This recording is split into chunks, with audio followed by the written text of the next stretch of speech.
Sometimes the things we save end up saving us. Chenoa understood this truth as he watched two wild Mustangs trapped in the middle of the raging San Pedro River, their eyes filled with the same terror he had seen in his own reflection years before. The river had turned deadly after 3 days of storms, and these beautiful creatures were stranded on a shrinking sandbar with nowhere to run. The 53-year-old Apache warrior had no rope, no help, and no guarantee he would survive what came next. But he had something else, a lifetime of learning that courage isn't about fearlessness. It's about doing what's right when everything inside you says to turn away. Without hesitation, he plunged into the icy torrent. What would make a man risk his life for animals that didn't even know his name? Before we jump back in, tell us where you're tuning in from, and if this story touches you, make sure you're subscribed, because tomorrow I've saved something extra special for you. The cold water shocked Chenoa's system, but his body remembered what his mind sometimes forgot, that he had been born for moments like this. As the current grabbed at his legs and tried to sweep him downstream, he fought forward with the methodical persistence that had kept him alive through 53 winters in the harsh southwest dot behind him on the muddy bank. His father's war lance stood planted in the earth like a sentinel. The ceremonial weapon, passed down through 4 generations of Apache warriors, had been carried into battle by men who understood that some things were worth dying for. Its eagle feathers fluttered in the storm wind, and the polished wood gleamed with the patina of age and reverence. Chenoa had placed it there before entering the water, not as a monument to his potential death, but as a witness to his choice. The lance had watched over many such moments in his family's history. His great-grandfather had carried it during the resistance against Mexican forces. His grandfather had held it during treaty negotiations that saved their band from forced relocation. His father had borne it in the final Apache campaigns of the 1870s, when the old ways of life were crumbling like sandstone in a flash flood. Now it stood guard over a different kind of battle one man struggled against. Nature to save 2 creatures that represented everything he had learned to love about freedom. Chenoa's ranch sat 3 miles upstream from where the San Pedro took its sharp bend toward the border. It was modest by territorial standards, a few hundred acres of desert grassland, a small adobe house with thick walls that kept the heat out during summer and held warmth during winter, and a corral system he had built with his own hands over the past 15 years. The property had cost him his life savings when he bought it after his discharge from the territorial militia, but it had given him something worth more than money: solitude that wasn't loneliness, and purpose that didn't require taking life from others. Every morning for those 15 years, he had followed the same routine. Rise before dawn, coffee boiled strong and black over mesquite coals, then a slow walk around his property to check fences, water sources, and a handful of horses he kept for transportation and companionship. The horses were getting old like him, but they were reliable and undemanding. Unlike people, they never asked questions about his past or expected explanations for his silences. The San Pedro River had been his closest neighbor and most trusted friend. In normal times, it ran clear and shallow, barely knee-deep, except during spring snowmelt from the mountains. Chenoa had built his house within sight of its banks, so he could hear the water's constant murmur, a sound that reminded him of his grandmother's voice when she told the old stories during winter evenings. The river provided water for his horses, irrigation for his small vegetable garden, and a place to sit quietly when the weight of memory became too heavy to carry alone. But 3 days of unprecedented storms had transformed his gentle neighbor into a monster. Rain had fallen in sheets so thick a man could barely see his own feet, driven by winds that stripped leaves from cottonwoods and sent tumbleweeds flying like cannonballs. The temperature had dropped 20 degrees overnight, turning the desert into something that felt more like the mountains in winter. When Chenoa woke that morning, The sound outside his window wasn't the familiar whisper of flowing water. It was the roar of destruction. The river had risen 8 feet above its normal level and spread across the floodplain like a brown ocean, dotted with debris. Entire trees swept past his house, their root systems clawing at the air like desperate hands. A neighbor's henhouse floated by, chickens still clucking from their makeshift ark before the current claimed it completely. The wooden footbridge Chenoa had built to cross to his south pasture had vanished sometime during the night, leaving only the anchor posts to mark where it had been. Samuel Martinez, whose ranch bordered Chenoa's to the west, had been his closest human neighbor for 7 years. The Mexican-born cattleman had arrived in the territory with his teenage daughter Elena after the death of his wife, looking for a place to start fresh away from memories that followed him like shadows. Samuel was a quiet man who respected boundaries and understood that some folks needed space to heal from whatever had brought them to the middle of nowhere. Their friendship had developed slowly, built on practical exchanges and mutual respect rather than lengthy conversations. Samuel would bring coffee and news from town when he made supply runs. Chenoa would help with cattle roundups when Samuel needed extra hands. During Elena's difficult adjustment to life on the frontier, Chenoa had taught her to read animal tracks and weather sign skills that had helped her feel more connected to their new home. Elena Martinez had grown from a shy 15-year-old into a capable young woman who could handle a rifle, ride like she was born in the saddle, and speak 3 languages fluently. At 22, she had already turned down 2 marriage proposals from ranchers' sons, claiming she wasn't ready to leave her father alone. But Chenoa suspected the real reason was that she understood something most young people didn't. But some forms of independence were too precious to surrender without careful consideration. She had been fascinated by Apache culture since their first meeting, asking respectful questions about customs, beliefs, and survival techniques. Unlike many settlers who saw indigenous knowledge as primitive superstition, Elena recognized the sophisticated understanding of the natural world that had allowed Apache people to thrive in harsh environments for centuries. Chenoa had shared what he felt comfortable sharing, always mindful of the sacred aspects that were meant only for his own people. The town of Wilcox, 20 miles north, knew Chenoa as a reliable man who kept his word and minded his own business. The shopkeepers greeted him politely when he came for supplies. The sheriff, a former cavalry officer, had once asked Chenoa to help track stolen cattle and had been impressed enough to offer him a deputy position. Chenoa had declined. He had worn uniforms and followed orders for long enough. Most folks knew he had served as a scout for the territorial militia during the final Apache campaigns, though few understood the complexity of his position.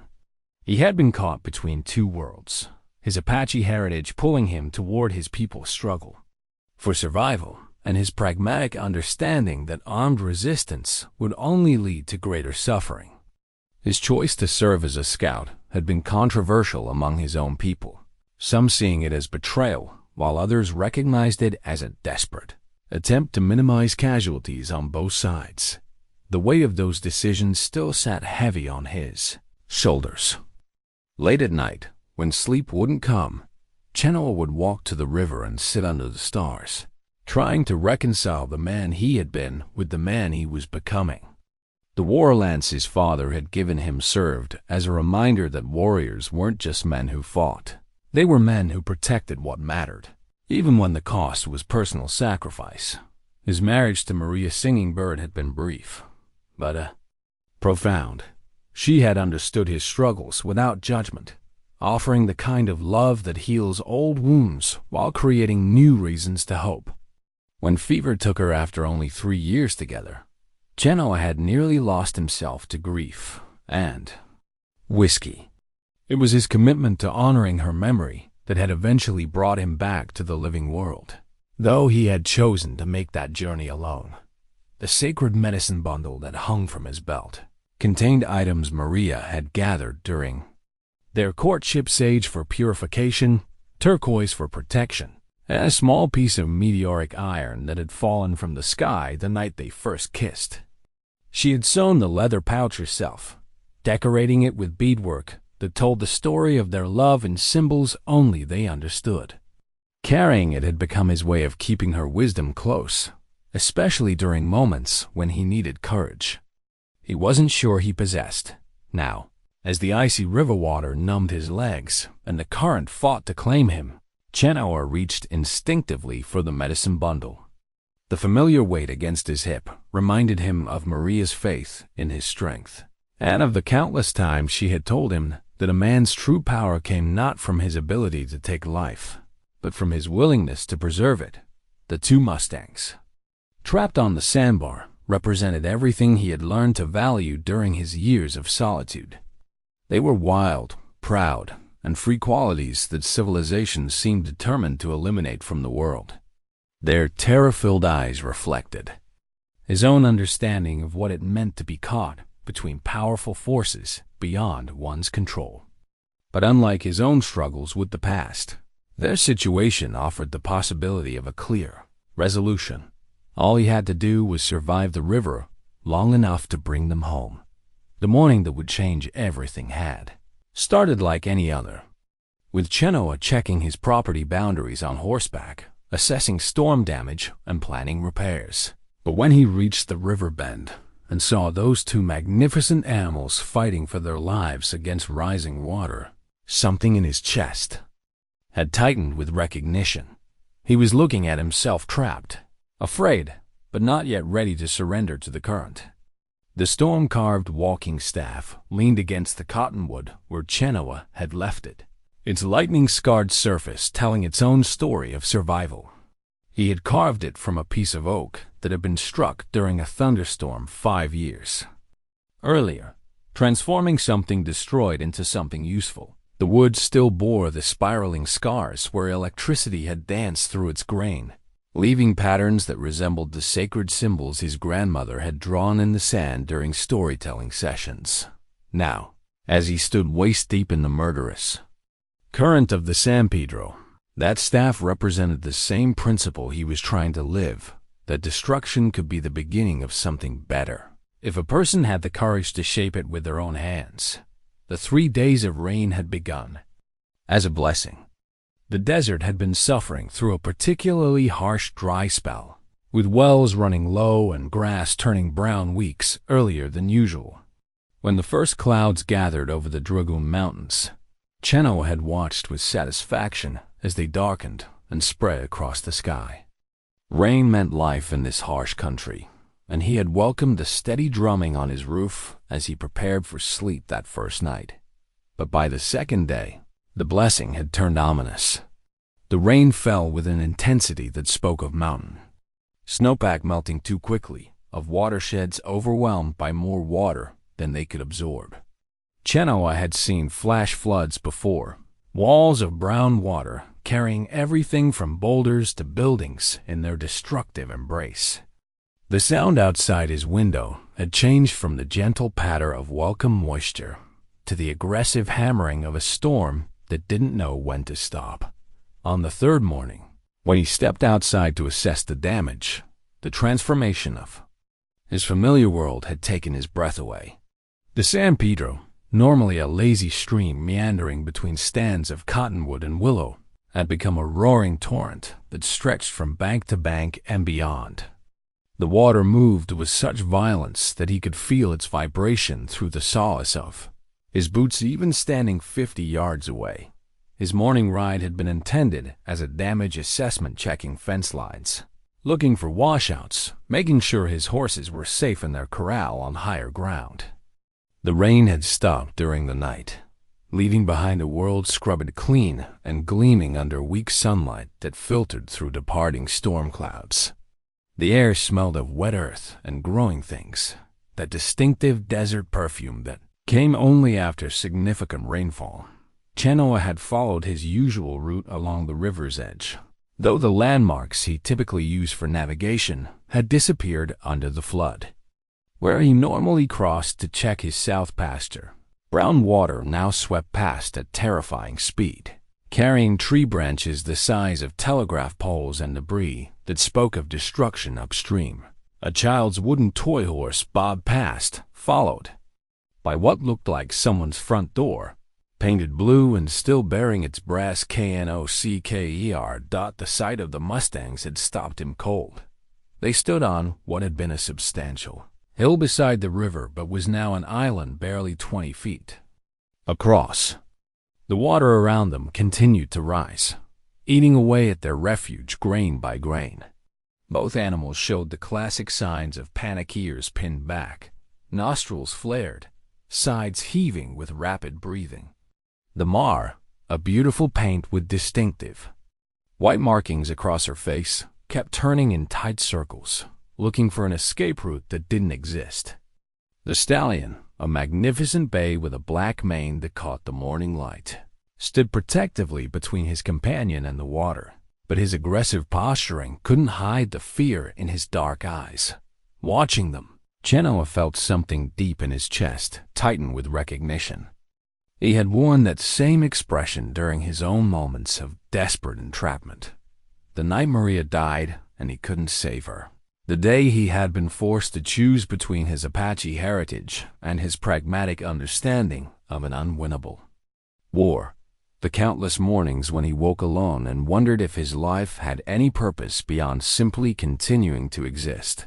The memory that surfaced was one he rarely allowed himself to revisit. He had been 8 years old, caught in a flash flood while gathering peanut nuts with his cousin during autumn.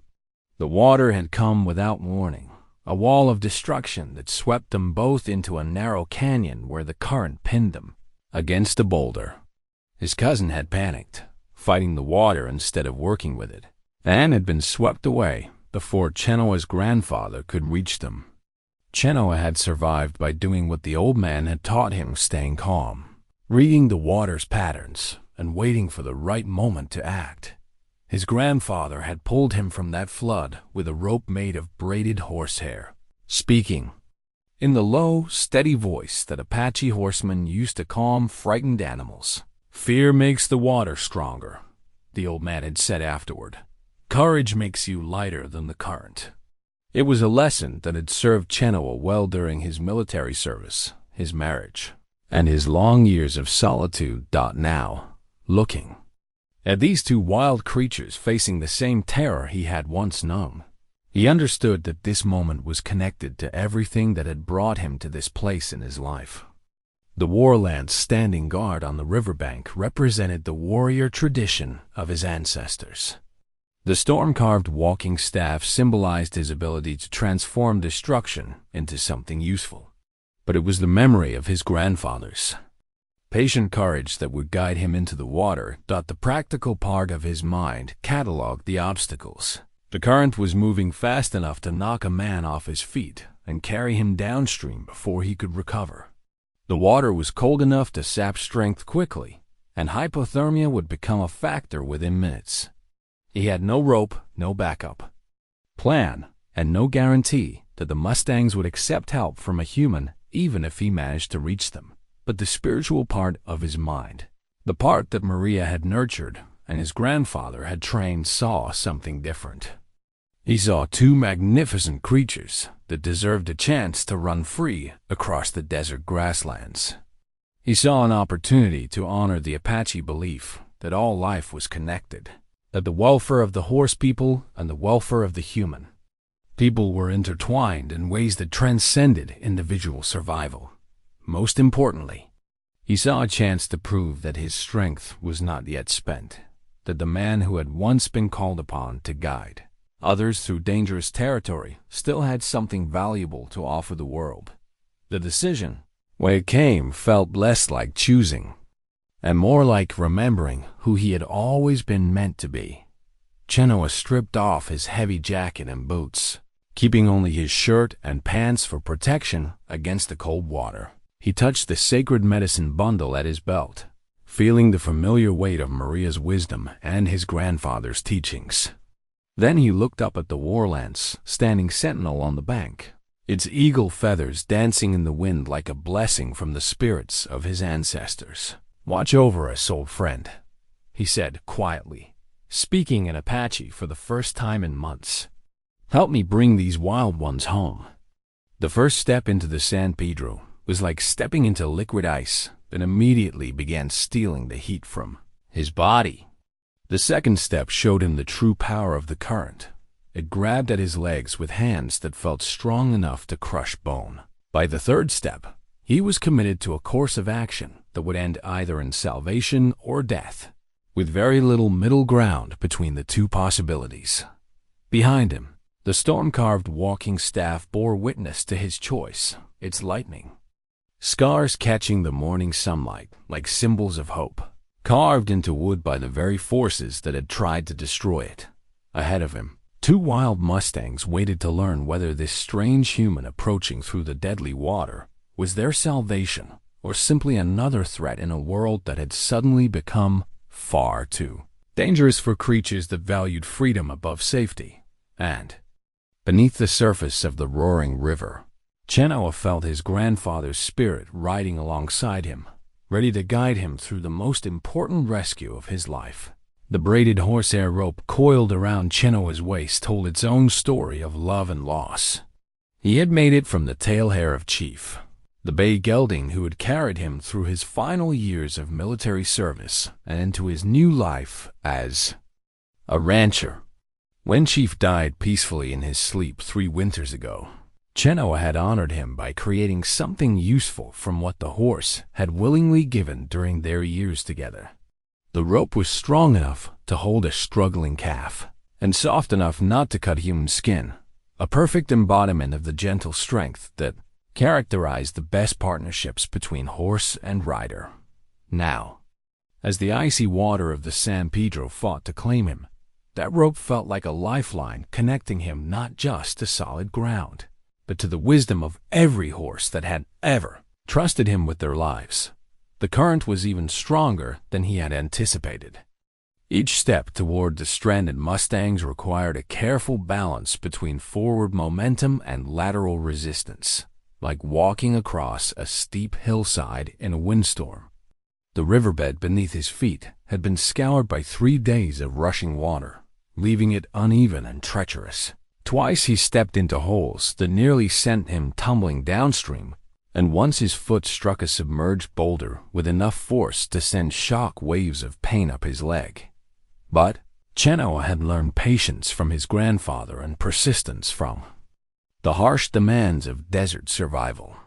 Instead of fighting the water directly, he began to read its patterns, the way it surged and slackened, the telltale surface ripples that indicated obstacles below, the subtle differences in color that revealed depth and speed. Moving through the flood became less like wrestling an opponent and more like dancing with a dangerous but predictable partner. The Mare saw him first.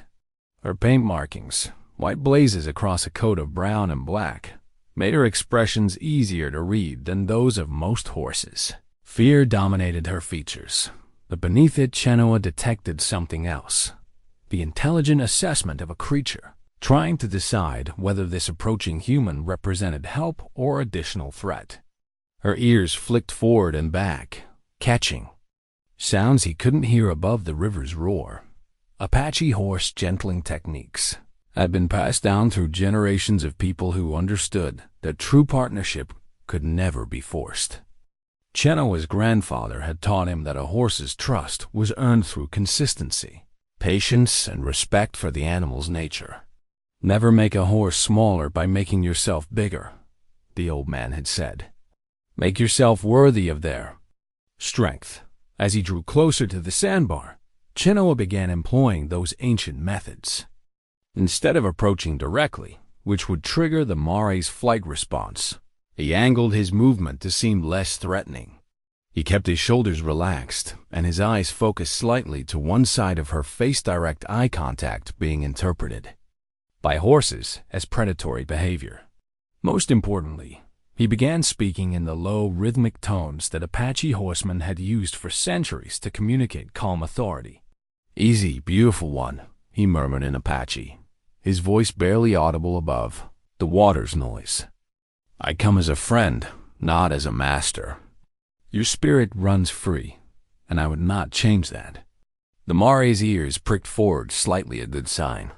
Behind her, the stallion snorted and pawed the shrinking ground, but his protective posturing lacked the explosive aggression of a truly panicked animal. These were intelligent creatures, Chenoa realized, wild but not senseless. They understood that their situation required help they couldn't provide for themselves. The final approach to the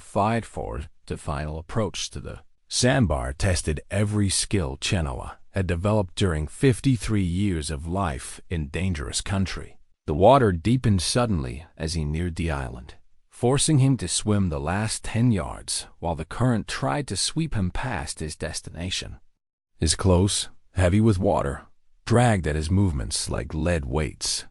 The cold had begun to sap his strength more quickly than he had anticipated, and he could feel the early stages of hypothermia beginning to affect his coordination. But the horsehair rope around his waist reminded him of Chief's steady strength during cavalry charges and cattle drives. If his old partner could carry him through hostile territory under Apache arrows and Mexican bullets, surely he could find the courage to swim 20 feet through flood water to save two creatures who deserved the chance to run free. When Chenoa finally hauled himself onto the muddy sandbar, Mustangs retreated to the far edge of their shrinking refuge. The island that had seemed substantial from the riverbank was actually no more than 15 feet across at its widest point, and the rising water was claiming more ground every few minutes. At this rate, they had perhaps an hour before the entire sandbar disappeared beneath the surface. The Mare stood closest to him, her sides heaving with exertion and fear. Up close, Chenoa could see that she was a magnificent specimen, probably 4 or 5 years old, with the lean build and alert expression of a horse that had never known human domination. Her coat gleamed with health, despite her current predicament, and her eyes held the kind of intelligent fire that spoke of generations of freedom-loving ancestors. "We don't have much time," Chenoa said quietly, still speaking in Apache. "But I won't rush you. Fear makes us both weaker." He began the slow process of establishing trust under impossible circumstances. Every movement was deliberate and unthreatening. When he shifted his weight, he did so gradually. When he extended his hand, he kept it low and relaxed, allowing her to approach rather than forcing contact. The techniques his grandfather had taught him during peaceful afternoons in hidden canyons now became tools for survival in the middle of a raging flood. The breakthrough came when the Mare took a single step toward him, her nostrils flaring as she tested his scent. Chenoa remained perfectly still, letting her make the choice to close the distance between them.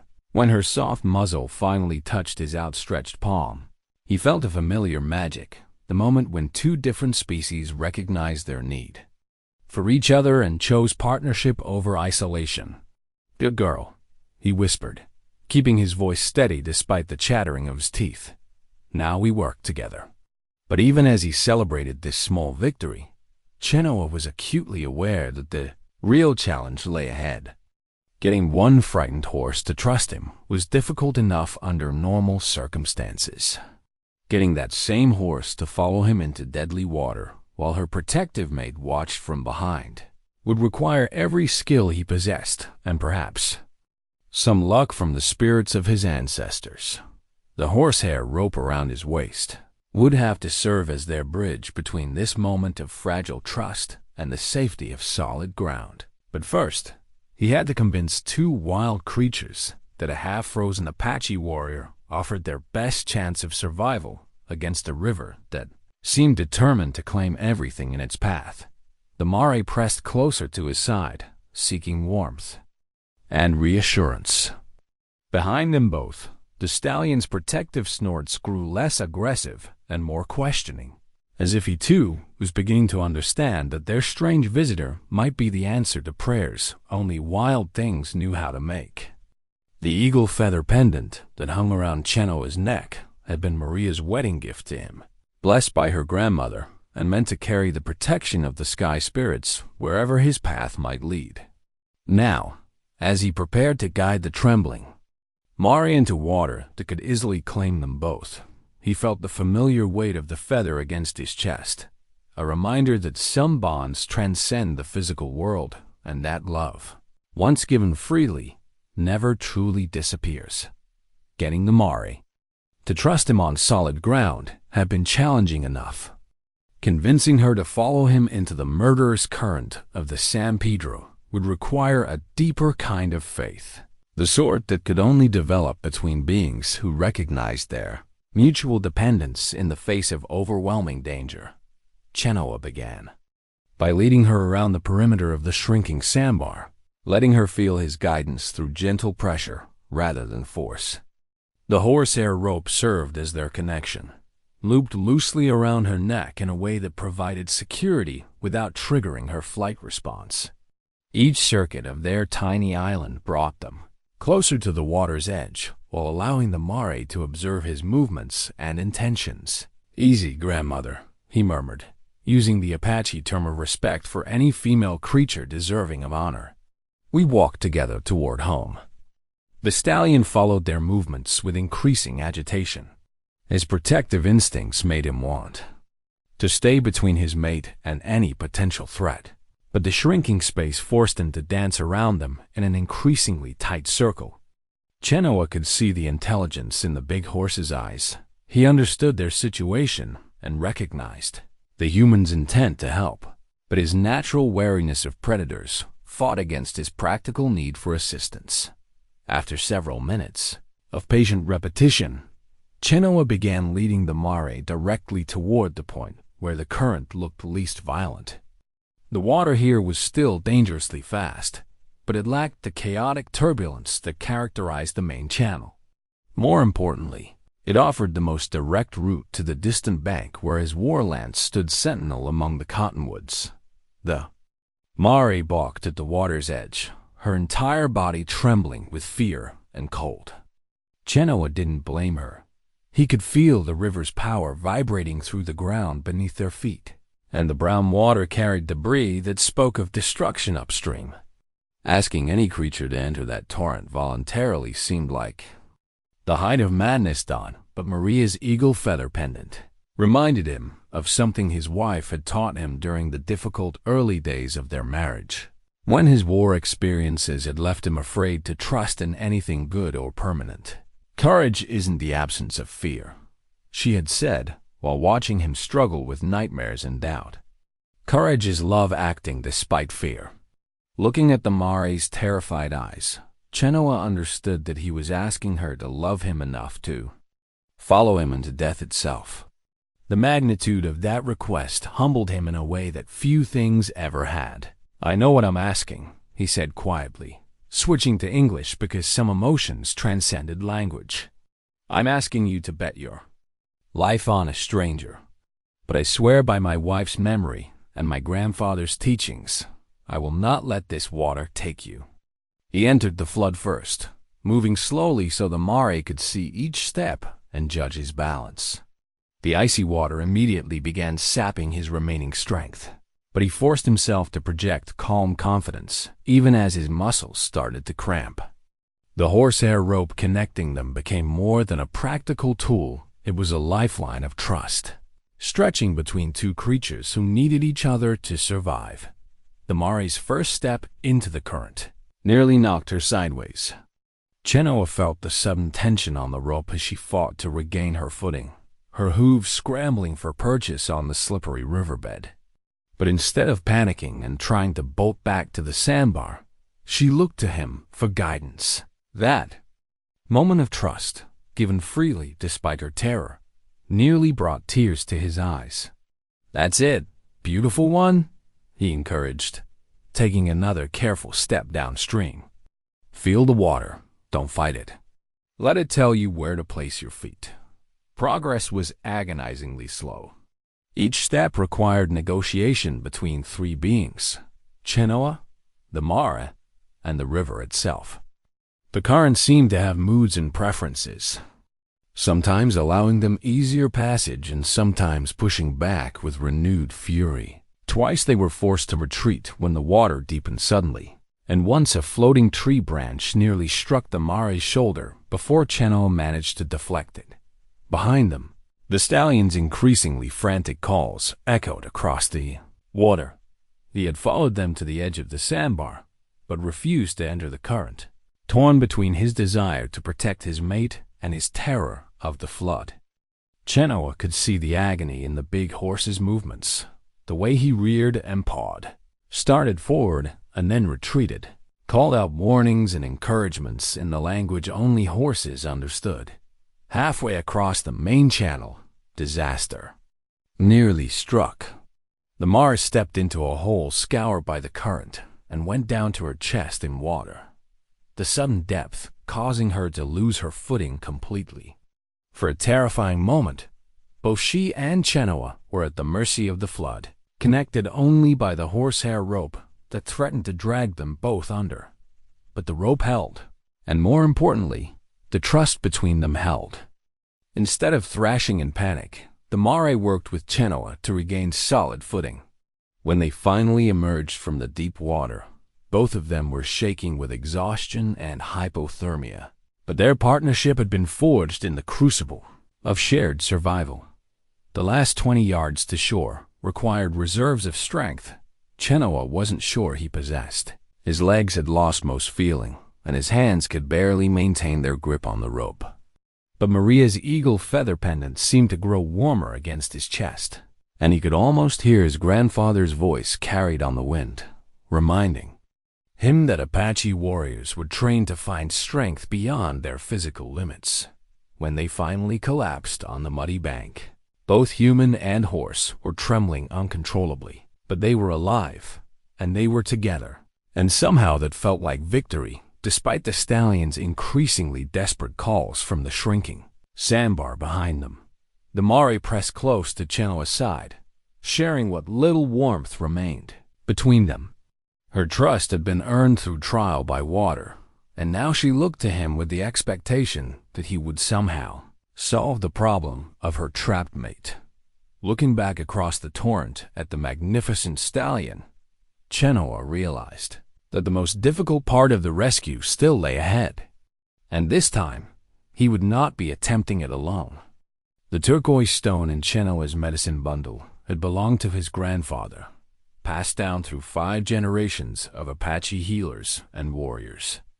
Smooth as river glass from decades of handling, it was said to hold the patience of mountains and the wisdom of still water. As Chenoa sat shivering on the riverbank beside the rescued Mare, he touched the stone through the wet leather of his pouch and tried to channel its ancient calm. His grandfather had taught him that turquoise was the bridge between earth and sky, a reminder that the most powerful forces in nature worked slowly and steadily rather than through sudden violence. When the wide eyes rushed toward their goals like flash floods, the old man had said, "We must move like the deep springs that never run dry." Now, watching the stallion pace frantically on his diminishing island, Chenoa understood that this rescue would require the patience of stone and the persistence of underground water. Brute force and desperate courage had saved the Mare, but her mate would demand a different approach entirely. The sound of hoofbeats on the muddy ground behind him announced Elena Martinez's arrival before he saw her. She rode her father's best gelding, a steady sorrel named Cisco, who had enough mountain Mustang blood to keep his footing on treacherous terrain. Elena herself looked like she had dressed in haste. Her long black hair was only partially braided, and she wore her father's oversized coat over what appeared to be a nightgown and riding pants. "Madre de Dios," she breathed, pulling Cisco to a halt 20 feet away. "Chenoa, what are you doing?" The question might have sounded accusatory coming from someone else, but Elena's tone carried only concern and amazement. She had dismounted and was approaching slowly, her eyes taking in the scene. The exhausted Mare pressed against Chenoa's side, the raging river and the stallion calling desperately from a shrinking refuge. Helping, Chenoa said simply, his teeth chattering too violently for longer explanations. Elena's practical nature asserted itself immediately. She shrugged out of her father's coat and wrapped it around Chenoa's shoulders, then began examining the mare for injuries. Her hands moved with the confident skill of someone who had been caring for horses since childhood, checking for cuts, swelling, and signs of exhaustion. "She's magnificent," Elena murmured, running her fingers along the mare's neck. "And pregnant, I think. Maybe 3 months along." The news hit Chenoa like a physical blow. He had risked his life to save one horse, only to discover he had actually been saving 2. The responsibility of that realization settled on his shoulders, like a heavy blanket, warm with purpose but weighted with consequence. "The stallion?" Elena asked, following his gaze across the water. "Her mate. I have to go back for him." Elena studied the river's violence for a long moment, her dark eyes calculating distances and possibilities. "Not alone. You don't. Look at you. You can barely stand, and your lips are turning blue.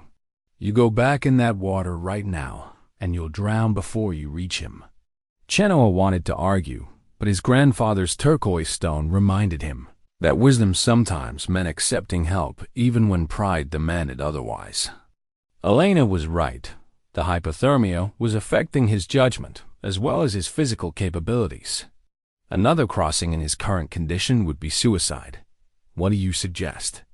he asked, surprising himself with the question. Elena was already moving toward her horse, pulling a coiled rope from her saddle. "We work together.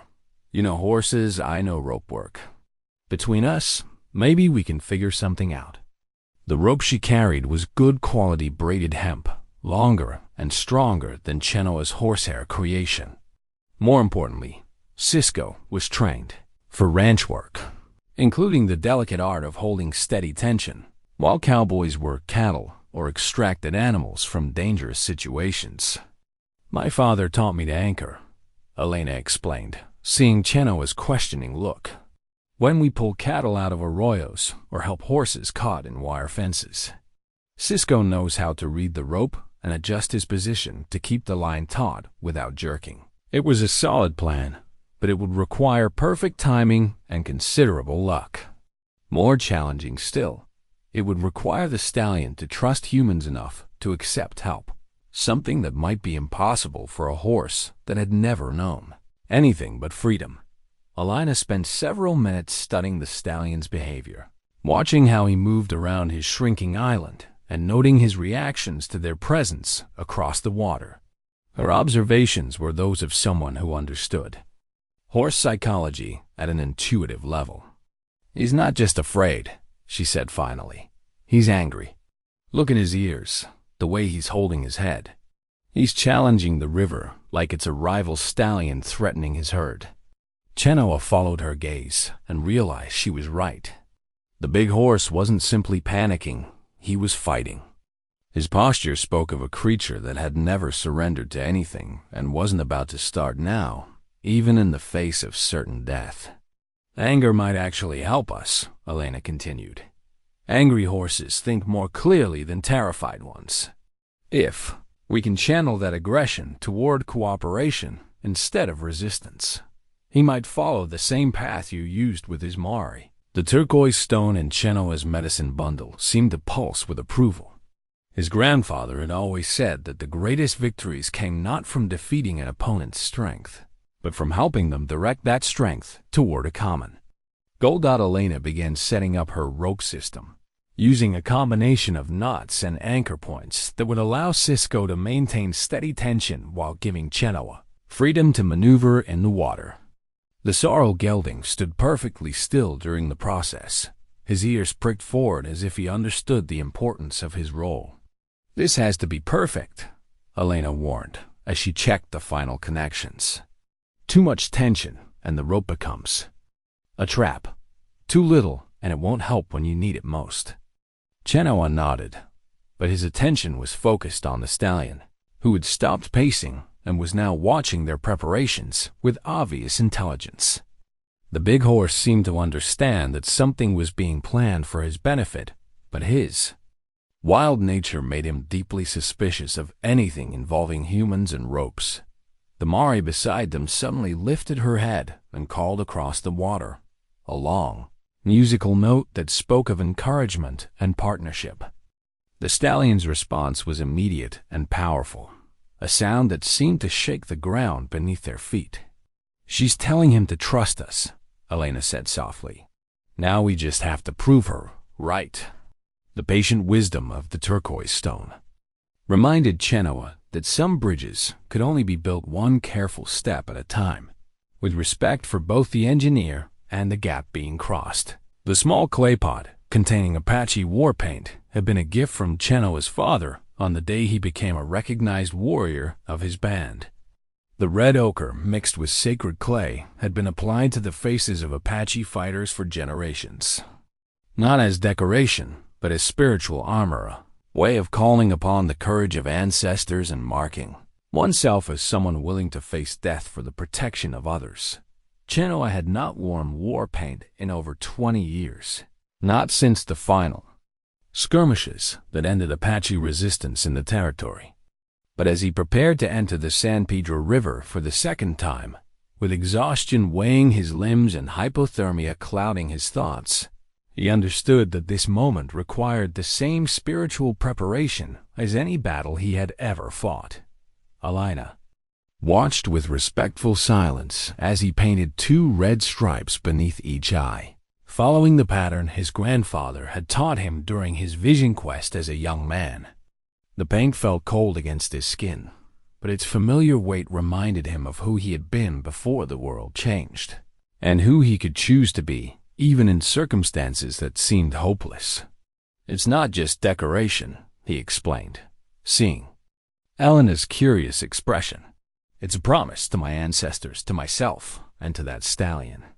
A promise that I won't give up as long as there's breath in my body." The rope system Elena had constructed was more sophisticated than anything Chenoa had used during his ranching years. She had created multiple anchor points that would distribute the load across Cisco's chest and shoulders, preventing injury, while maintaining the steady tension that could mean the difference between rescue and disaster. Her knots were works of art secure enough to hold against tremendous strain, but designed to release cleanly when the emergency ended. "Remember," she said as she made final adjustments, "the rope is just a tool.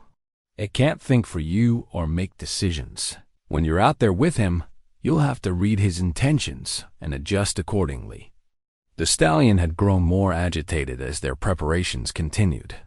The shrinking sandbar forced him to move constantly, and each circuit brought him closer to the water's edge. His calls across the flood had taken on a desperate quality that spoke of a proud creature facing the limits of his strength and options. Chenoa waded into the current for the second time and immediately understood that his reserves were dangerously low. The cold water that had merely been uncomfortable during his first crossing now felt like liquid fire against his skin. His muscles, already strained beyond their normal limits, responded sluggishly to his commands. But the war paint on his face reminded him that Apache warriors had faced impossible odds before and found ways to triumph through sheer force of will. The rope connected to Elena and Cisco provided both practical support and psychological comfort. Unlike his first crossing with only the horsehair line around his waist, he now had a lifeline that could pull him to safety if his strength failed completely. More importantly, he was no longer attempting this rescue alone. Elena's expertise and Cisco's steady strength were part of the effort now. Halfway across the main channel, disaster struck with terrifying suddenness. A massive tree trunk, uprooted by the flood and traveling at tremendous speed, came barreling downstream directly toward Chenoa's position. He had perhaps 3 seconds to react before the battering ram of wood and debris would crush him against the riverbed. Elena saw the danger before he did. Her sharp cry of warning reached him over the water's roar, and her immediate adjustment of Cisco's position gave him the slack he needed to dive beneath the surface just as the tree trunk swept over his previous location. The maneuver saved his life, but it also swept him 50 yards downstream and left him gasping for air in water that seemed determined to claim him. Chenoa! Elena's voice carried panic for the first time since her arrival. Through his oxygen-starved vision, he could see her urging Cisco forward along the bank, keeping pace with his movement downstream while maintaining tension on the rope that connected them. The stallion's reaction to the near disaster was immediate and heartbreaking. His calls became frantic, almost human in their anguish, as he watched his potential rescuer swept away by the same force that threatened his own life. For a moment, the proud horse seemed ready to plunge into the current himself, stopped only by some instinct that warned him such an action would only add to the tragedy. Fighting his way back to the stallion's position required every technique Chenoa had learned during his years as a scout and tracker. He used the rope not as a direct lifeline but as a guide, following its tension back toward Elena and Cisco while reading the water's patterns to find the safest route. His grandfather's teachings about patience and persistence became literal survival skills as he worked his way, hand over hand against the current dot when he finally reached the stallion's shrinking island. Both horse and human were shaking with exhaustion and adrenaline. The near miss with the tree trunk had changed something fundamental in their relationship. The stallion had watched a human risk death for his sake and had seen that human refuse to give up even when swept away by forces beyond his control. Easy, grandfather, Chenoa gasped, using the Apache term of respect for any male creature worthy of honor. We've both seen what this river can do. Now let's show it what we can do when we work together. The stallion's response was unlike anything Chenoa had experienced in 40 years of working with horses. Instead of fear or aggression, the big horse showed something that could only be described as recognition, an acknowledgement that they were partners now in a struggle that neither could win alone. Elena's voice carried across the water, calling instructions and encouragement in a mixture of Spanish and English. That spoke of her own cultural heritage and her growing emotional investment in the rescue's outcome. Her rope work had become an extension of her will, each adjustment perfectly timed to provide support without interference. But even as Chenoa began the delicate process of gaining the stallion's trust, he was acutely aware that his physical reserves were nearly exhausted. The war paint on his face reminded him of warrior traditions and ancestral courage, but it couldn't replace the strength that hypothermia and exhaustion had stolen from his body. The next few minutes would determine whether his promise to the was stolen from his body. The next few minutes would determine whether his promise to the benwistamers to the somis to the fen and exhaustion had stolen from his fallen ancestors, and the two magnificent horses would be kept or broken by the same river that had already claimed so much from the surrounding country. The ancient flute made from eagle bone had been hidden in Chenoa's medicine bundle for over 30 years, wrapped in soft deerskin and rarely seen by human eyes. His great-grandfather, a medicine man respected throughout the Apache territories, had carved it during a vision quest in the sacred mountains, following instructions given to him by the eagle spirits themselves. The flute was said to carry the language of the sky people, a way of speaking to animals and spirits that transcended the barriers between species.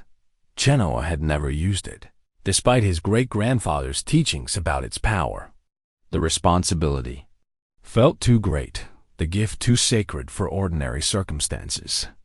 But as he stood waist-deep in the deadly current of the San Pedro, watching the stallion's growing desperation, he understood that some moments demanded the use of tools that existed beyond the ordinary world. "Elena," he called across the water, his voice barely audible above the flood's roar. "I need you to understand something. What you're about to see, it's not superstition or show. It's as real as the rope in your hands." Elena's response was immediate and practical. "Whatever you need to do, Chenoa, I trust you." That simple statement of faith gave him the courage to unwrap the eagle-bone flute from its protective covering. The instrument was smaller than most flutes, carved from the hollow wing bone of a golden eagle and decorated with symbols that represented the four directions and the sacred relationship between earth and sky. When Chenoa raised it to his lips, he felt the presence of his great-grandfather as clearly as if the old medicine man stood beside him in the rushing water. The first note that emerged from the flute was unlike any sound most people had ever heard. It carried the loneliness of mountain peaks and the freedom of unlimited sky, the patience of hunting eagles and the fierce protection of parents defending their young. The stallion's reaction was immediate and profound. His frantic pacing stopped. His ears pricked forward, and his entire body seemed to relax, as if a great weight had been lifted from his spirit. But it was the Mara's response that revealed the true magnitude of what Chenoa had stumbled into. She lifted her head and answered the flute's call with a sound that was part whinny, part song, and entirely unlike anything Elena had heard from a horse before. The musical conversation that developed between flute and Mari spoke of recognition, of shared understanding, and of bonds that transcended the physical world. "My God," Elena whispered, her voice filled with awe rather than disbelief. "She knows that sound." "How does she know that sound?" The answer came to Chenoa with the clarity of revelation, carried on the same spiritual current that allowed the flute to speak across species barriers. These weren't just any wild Mustangs. They were descendants of horses that had once belonged to Apache bands, animals whose bloodlines carried the memory of generations who had lived in partnership with his people. The Mari's pregnant condition wasn't simply a biological fact. It was the continuation of a lineage that connected the present moment to a time when horses and Apache warriors moved across the desert as one unified force. "They're coming home," Chenoa said, his words barely audible but carrying absolute certainty. "These horses, their ancestors ran with my grandfather's people. They still remember the old songs." The implications of this discovery transformed everything about the rescue. What had begun as a simple act of compassion had become something approaching a sacred duty, the return of relatives who had been lost to the chaos of war and forced relocation. The stallion wasn't just a wild horse fighting for survival. He was a living link to the days when Apache and horse nations had shared the same homeland and the same struggles against forces that sought to destroy their way of life. Elena's understanding of the situation deepened with each note of the flute's haunting melody.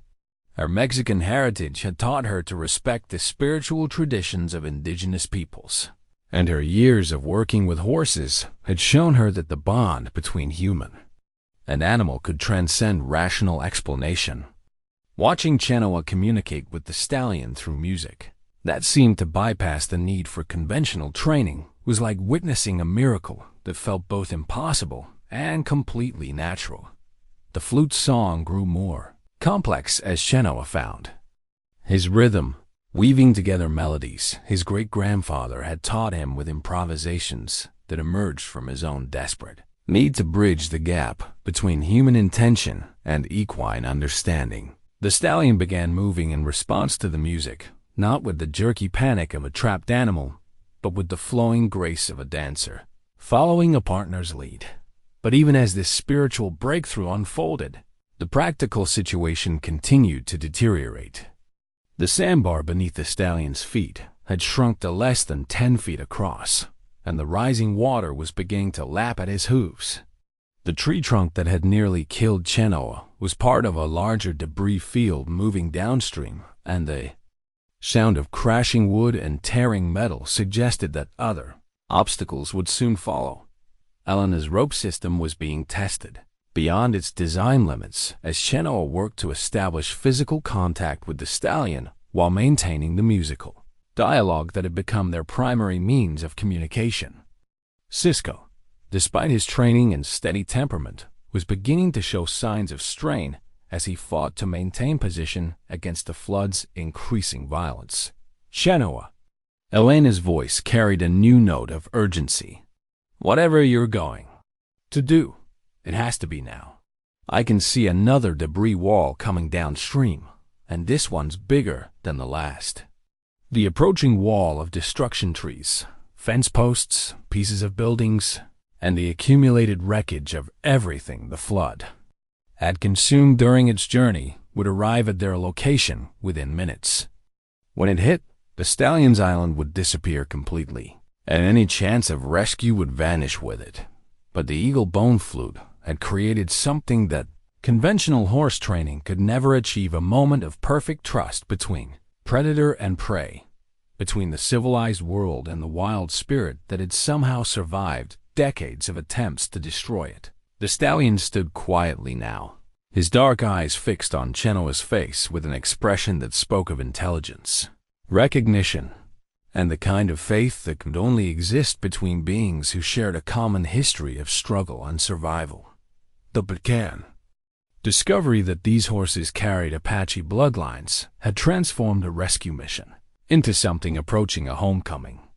But it had also raised the stakes beyond simple survival. Success would mean the return of living symbols of a partnership that had once defined both species, while failure would represent the final severing of bonds that connected the present to a more harmonious past.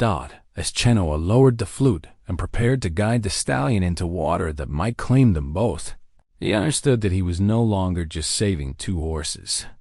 He was preserving a legacy that had been thought lost forever, and proving that some relationships are too powerful to be destroyed by time, distance, or the forces that seek to divide all living things into categories of useful and expendable. The stallion took his first voluntary step toward the water's edge, trusting in the promise of the ancient flute and the man who had risked everything to honor a bond that existed beyond the reach of modern understanding. The sacred white clay that Chenoa retrieved from his medicine bundle had been gathered from a hidden spring in the Chiricahua Mountains, a place where his ancestors had prepared for vision quests and purification ceremonies for countless generations. The clay was said to cleanse both body and spirit, preparing a warrior for the moment when all earthly concerns fell away and only the essential truth remained. As he applied the white paste to his forehead and cheeks, mixing it with the red ochre already there, Chenoa felt the presence of every Apache who had ever faced impossible odds with nothing but courage and the guidance of the spirits. Elena watched the ritual with the respectful silence of someone who understood that she was witnessing something far older and more profound than the immediate crisis. The sound of approaching destruction, the grinding crash of trees and debris carried by the flood, provided a grim counterpoint to the sacred preparation taking place in the middle of the disaster. "How long do we have?" Chenoa asked, his voice steady despite the magnitude of what lay ahead. Elena squinted downstream, calculating speed and distance with the practiced eye of someone who had spent years reading the moods of moving water. 5 minutes, maybe 6. After that, there won't be anything left to rescue him from. Samuel Martinez arrived at that moment, leading 2 additional horses and carrying a collection of ropes, pulleys, and emergency equipment that spoke of a rancher's hard-won experience with natural disasters. Elena's father took in the scene with a single comprehensive glance, his daughter managing a complex rope system, an Apache warrior painted for battle standing waist-deep in floodwater, and a magnificent stallion stranded on a disappearing island while debris approached like an avalanche of destruction. "Elena, what in God's name?" Samuel began, then stopped as the full implications of the situation became clear. "You're trying to save them both." "We're going to save them both," Elena corrected, her voice carrying absolute conviction. "But we need more anchor points and better positioning. Can you set up a secondary rope system using the cottonwoods upstream?" Samuel's response revealed the depth of trust between father and daughter. Without another word of protest or explanation, he began organizing the additional equipment with the efficient movements of a man. who had spent decades solving problems under pressure. The arrival of help should have felt like salvation. But Chenoa understood that more people simply meant more witnesses to either triumph or tragedy. The stallion had remained calm during the flute's song, but the approaching wall of debris was testing even his newfound trust. His ears swiveled constantly between the music of Chenoa's instrument and the growing thunder of destruction, moving downstream. Each passing second brought the crisis closer while simultaneously draining the time available for escape. Elena's rope work had evolved into something approaching artistry. She now managed 3 separate lines: the original connection to Chenoa, a backup safety system anchored to Samuel's position, and a guide rope that would help them navigate the optimal route back to shore. Her movements were precise and economical, each adjustment serving multiple purposes while maintaining the delicate balance between support and freedom that the rescue required. "The current pattern is changing," she called out, noting shifts in the water's behavior that preceded the arrival of major debris fields. "When that wall hits, everything downstream is going to become chaos. We have to be on solid ground before then, or we'll all be swept away." Chenoa nodded his understanding, while continuing the spiritual dialogue with the stallion. The eagle bone flute had become more than a tool. It was a bridge between worlds, allowing communication that transcended the normal boundaries between species and calling upon knowledge that existed in the blood and bone of both horse and human. The sacred white clay on his face felt warm despite the frigid air, reminding him of his great-grandfather's teachings about the moment when preparation ended and pure action began. This was the threshold where training, wisdom, and spiritual guidance combined into something greater than their individual parts. The place where ordinary men discovered they were capable of extraordinary things. Samuel had positioned himself 50 yards upstream with a clear view of the approaching debris and the authority to coordinate the entire rescue effort. His voice carried across the water with the calm authority of a man who had survived range wars, Apache raids, and 20 years of frontier life. "Debris wall is 4 minutes out," he announced. "Whatever's going to happen needs to happen now." The stallion seemed to understand the urgency without needing translation.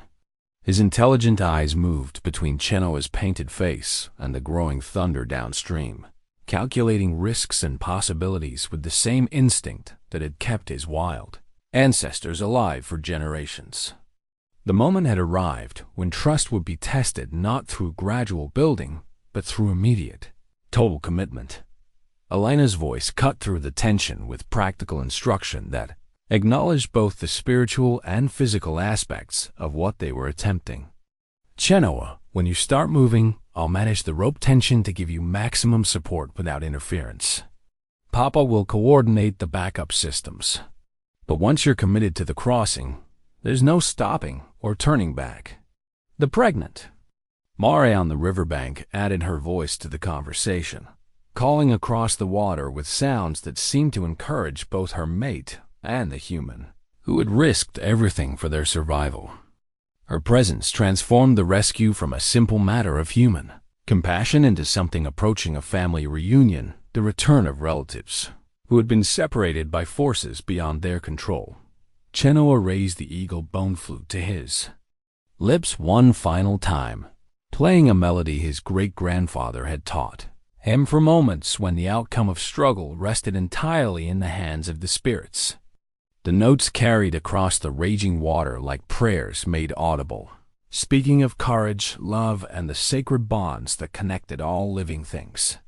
The stallion's response was immediate and profound. He stepped into the current without hesitation, trusting completely in the human who had proven willing to die for his freedom. The moment their partnership became reality, horse and man united against the power of the flood marked the beginning of the most dangerous crossing either of them would ever attempt. Alana's rope management was flawless, providing exactly the right amount of support while allowing both rescuer and rescued to move naturally through the water. Samuel's coordination kept the backup systems ready without interfering with the primary effort. But ultimately, success or failure would depend on the relationship between two beings who had discovered they shared something more powerful than fear.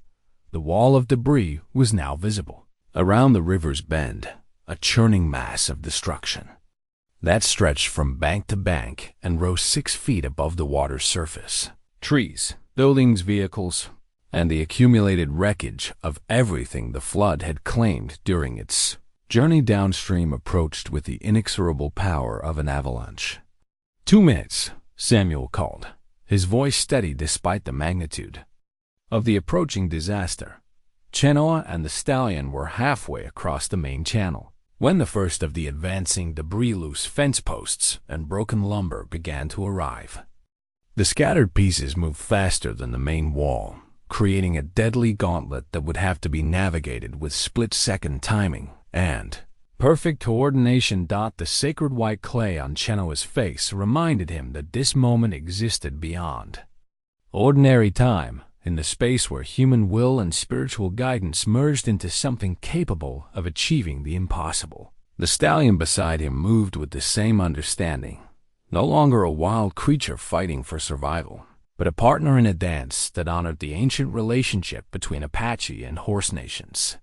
Behind them, the wall of destruction approached like the end of the world.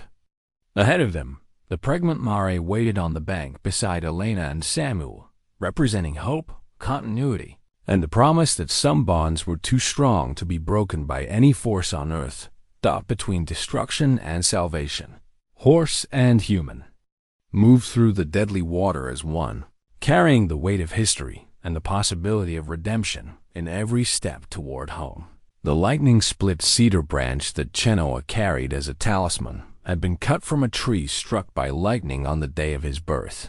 According to his grandmother's stories, she had carved it into a small pendant that he wore next to his heart during times of greatest danger, believing it carried the power to survive nature's fury because it had already been touched by the sky spirits and chosen to endure. Now, as debris from the approaching wall began to pepper the water around them, that piece of lightning-blessed wood seemed to pulse with its own heartbeat against his chest. The stallion moved through the current with the fluid grace of a creature born to water rather than land. His initial fear had transformed into something approaching exhilaration as he discovered his own ability to navigate the flood's chaos. Each step was placed with deliberate precision, his hooves finding purchase on the treacherous riverbed, while his powerful shoulders drove him forward against the current's resistance. Chenoa matched the horse's rhythm stroke for stroke, no longer fighting the water, but working with its patterns and moods. The sacred clay on his face felt warm despite the frigid air, and the eagle bone flute hanging from his neck caught the morning light like a beacon connecting earth to sky. He had become something more than human in this moment, a bridge between the modern world and the ancient partnership that had once defined both Apache and horse nations. Debris incoming from the left. Samuel's voice carried clearly across the water, giving them precious seconds to adjust their position. A massive tree trunk, easily 6 feet in diameter, swept past close enough for Chenoa to touch. Behind it came a collection of smaller fence posts, pieces of buildings and twisted metal that spoke of the flood's destructive power. The stallion's ears flicked toward each new threat, but his trust in his human partner never wavered. Elena's rope management had reached a level of artistry that bordered on the supernatural. She seemed to anticipate every shift in current and debris before it happened, adjusting tension and direction with movements so fluid they appeared to be part of some elaborate dance. Cisco, her anchor horse, stood rock steady despite the chaos surrounding them, his mountain Mustang heritage providing the stability that kept the entire system functioning. The halfway point of their crossing brought them into the river's main channel, where the current reached its maximum velocity and the water deepened beyond their ability to touch bottom. This was the moment when everything could go wrong, when a single mistake or mechanical failure would sweep them both downstream into the approaching wall of destruction. But the lightning-split cedar pendant reminded Chenoa of his grandmother's teachings about the power that came from surviving the unsurvivable. Lightning was the sky spirit's way of marking certain trees, certain people, certain moments as touched by forces greater than earthly understanding. Those who carried such marks were said to be protected by the same power that had chosen not to destroy them completely. The stallion seemed to understand the significance of reaching deeper water. His swimming style changed from the choppy movements of a panicked animal to the smooth, powerful strokes of a creature that had discovered its own strength. His dark eyes remained fixed on Chenoa's face, drawing confidence from the human's steady presence and the ancient music that continued to flow between them. A piece of roofing metal, sharp-edged and moving with lethal speed, spun toward them through the current. Chenoa saw it coming and guided the stallion slightly to the right, the movement so perfectly timed that the deadly projectile passed between them without either horse or human needing to break their rhythm.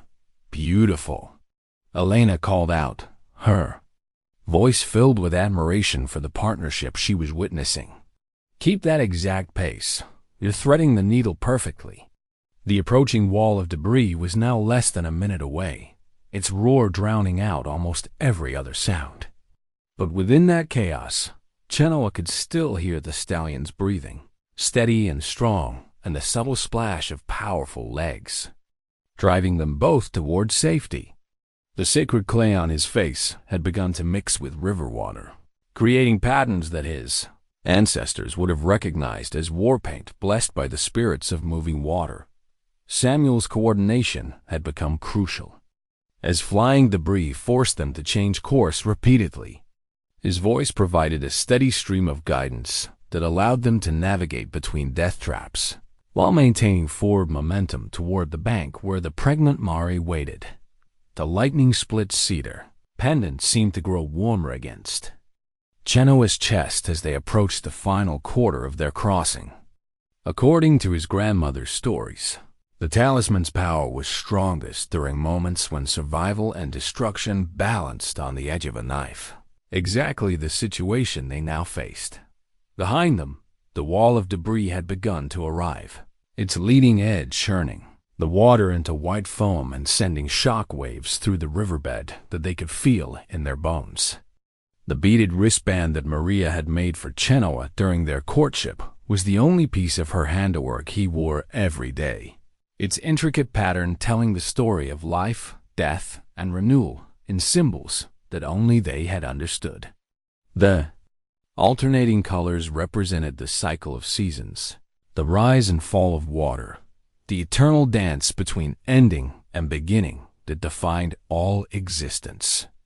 As the wall of debris crashed into the water behind them, sending shock waves through the river that threatened to tear them apart, that small circle of beadwork reminded him that love transcends physical presence and that some bonds grow stronger, rather than weaker, when tested by forces beyond human control. The impact of the debris wall hitting the water was like standing next to an explosion. The shock wave lifted both horse and human completely out of the current for a terrifying moment, suspending them in space before gravity reclaimed them and sent them plunging back into water that had suddenly become a cauldron of foam, splintered wood, and twisted metal. The stallion's reaction was immediate and devastating. The proud creature that had maintained perfect composure throughout their crossing suddenly found himself surrounded by chaos that triggered every survival instinct bred into his wild bloodline. He began to thrash and fight, no longer working with the current but battling against everything: the water, the debris, the rope, and even Chenoa himself. "Hold him!" Elena screamed over the roar of destruction, but her words were lost in the maelstrom that had replaced the relatively calm water they had been navigating moments before. Chenoa felt the stallion's panic like a physical blow. The powerful animal's desperate movements threatened to drag them both under as he fought to escape. What his instincts told him was certain death. but Maria's beaded wristband reminded Chenoa of conversations they had shared about the difference between holding on and holding tight. How love sometimes meant accepting chaos while maintaining faith in eventual calm. Instead of fighting the stallion's panic, Chenoa began to move with it, allowing the horse's powerful swimming motions to carry them, both forward while using his own body position to guide their direction. It was like riding a hurricane, requiring perfect balance between control and surrender, between human will and animal instinct. Elena's ropework became the difference between salvation and disaster. As Cisco fought to maintain his footing against the shock waves traveling through the ground, she managed to keep tension on the safety lines while giving Chenoa and the stallion enough freedom to navigate the chaos. Her father's backup systems kicked in automatically, distributing the load across multiple anchor points and preventing any single component from being overwhelmed by forces that exceeded their design parameters. A massive cottonwood tree, its root system still clinging to chunks of earth, swept past close enough to brush the stallion's shoulder. The near miss seemed to break through his panic, reminding him that the human beside him had guided them safely through similar dangers. His wild thrashing gradually transformed back into purposeful swimming, though his eyes remained wide with the terror of everything happening around them. "That's it, grandfather," Chenoa gasped, using the Apache term of respect despite his own exhaustion and hypothermia. "We dance with the chaos. We don't fight it." The final 20 yards to shore became a test of partnership forged in the crucible of shared survival. Every stroke required coordination between species.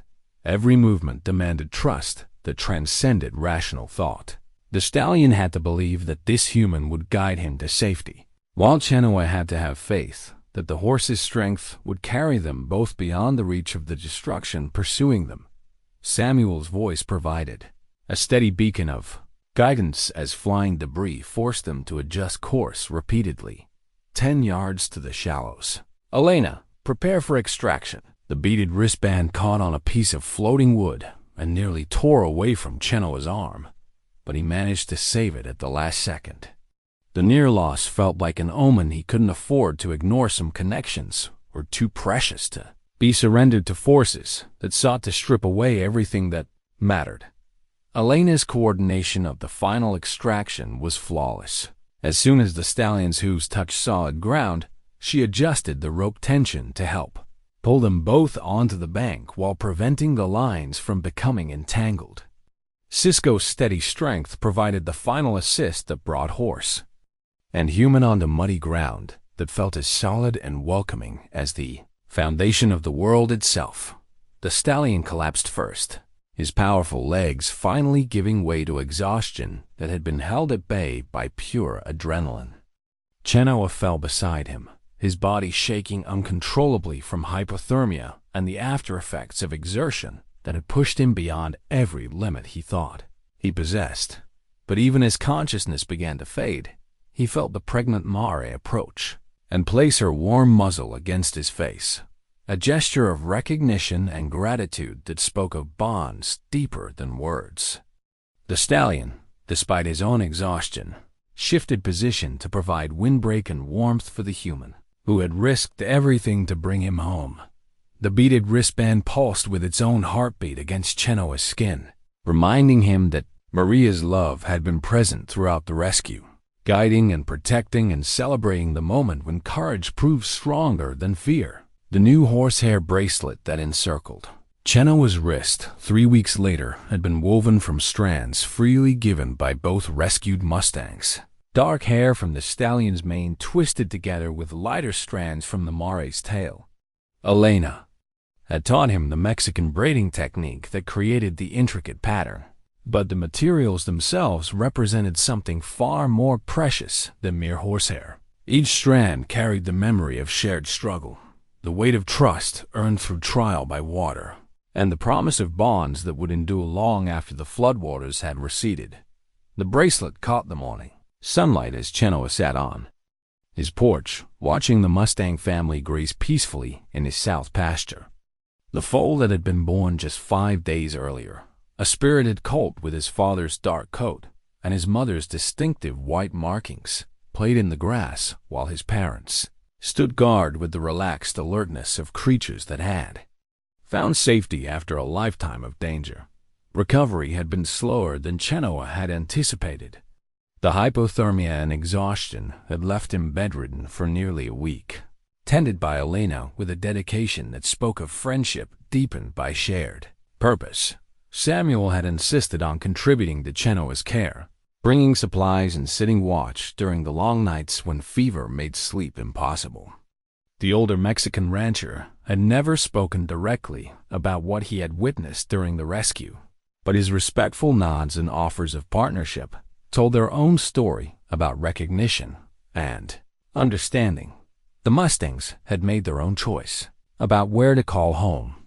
Despite their freedom to roam anywhere across the vast territorial landscape, they had remained close to Chenoa's property, grazing within sight of his house and approaching the corral fence whenever he appeared. The stallion, whom Elena had named Trueno for the thunder of his hooves during their river crossing, had even allowed Chenoa to touch his neck, a gesture of trust that brought tears to the Apache warrior's eyes. Elena's daily visits had become as regular as sunrise, ostensibly to check on the horses, but really to continue the education that had begun during those desperate moments beside the flooded river. She had proven herself an eager student of Apache horse gentling techniques, learning to read animal behavior with an intuition that suggested natural talent refined by genuine respect for the creatures she studied. "They're not pets," she said one morning as they watched the foal nurse from his mother. "They're partners who choose to stay." The distinction was important to Chenoa, who had spent too many years watching wild things broken and diminished by those who confused dominance with relationship. These horses had retained their essential wildness while accepting the presence of humans, who honored their nature rather than trying to change it. The story of the rescue had spread throughout the territory with the speed that dramatic events always achieved in sparsely populated country. But the telling had improved with each repetition, acquiring details that spoke more to the listener's needs than to literal truth. Some versions focused on the practical heroism of risking death for animals. Others emphasized the spiritual aspects of an Apache warrior calling upon ancient wisdom to bridge the gap between species. What surprised Chenoa was how many people, ranchers, townspeople, even territorial officials, had made the journey to his property to see the rescued horses for themselves. Most came expecting to witness some exotic display of indigenous mysticism, but they left having observed something much more profound: the simple beauty of trust freely given and carefully maintained. The town of Wilcox had formally recognized the rescue with a ceremony that made Chenoa deeply uncomfortable, but which Elena insisted he attend. The territorial governor had written a letter commending his courage, and several newspapers had published accounts of the story. But the recognition that meant the most came from unexpected sources: Apache elders from distant reservations, who made the difficult journey to meet the man who had honored the old covenants between horse people and human people. One elderly medicine man, arriving unannounced on a day when storm clouds gathered over the mountains, and examined the Mustangs with eyes that seemed to see beyond their physical forms. After a long silence, he had turned to Chenoa and spoken in the old language. "The spirits have been waiting for someone to remember the proper relationships.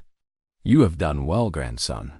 The new foal represented more than the continuation of Mustang bloodlines. He embodied the possibility that some things thought lost forever could be recovered and renewed.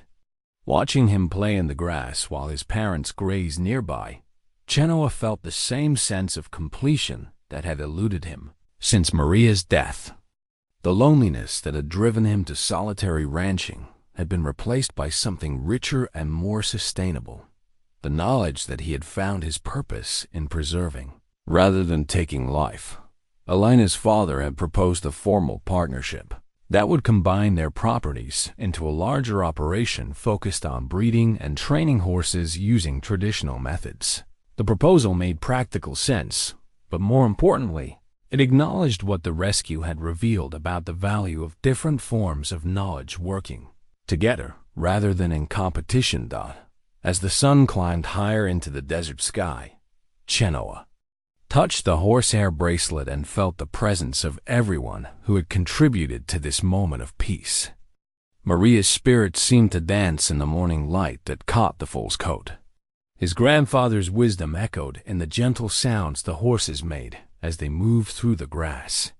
Elena's friendship provided the bridge between past and future that allowed old knowledge to find new expression.